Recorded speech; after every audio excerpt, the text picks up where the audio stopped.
বিভিন্ন মন মানসিকতার মানুষ, তারা মুসলমান যদিও হয় মন মানসিকতা আসলে ভিন্ন রকম। আসলে এক দৃষ্টিকোণ থেকে দেখতে গেলে আমাদের সকলের মন মানসিকতা ওই রকমই।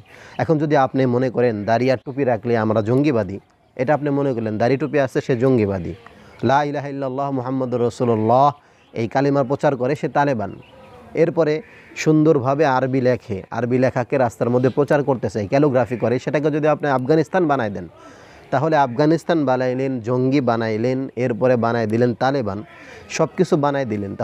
তাহলে যদি তালেবান হয়ে যায়, জঙ্গি হয়ে যায়, এরপরে আপনার আফগানিস্তান হয়ে যায়, তাহলে আমরা যারা দেশের মধ্যে আসি আমরা কি মুসলমান? আমরা কি সবাই নাস্তিক হয়ে যাব নাকি? মুসলমানও হইলাম না, তালেবানও হইলাম না। তালেবানকে নিয়ে কথা বলতে গেলে আরও লম্বা কথা হয়। এখন আফগানিস্তানের মতো হওয়া, আফগানিস্তান দেশের মতো হইতে যাওয়া এখন একটা ভাগ্যের ব্যাপার। আল্লাহ তাআলার যে নুসরত এবং গাইবী সাহায্য সেখানে আসতেছে, ওইরকম দেশ হইতে গেলেও আপনাদের কপাল প্রয়োজন।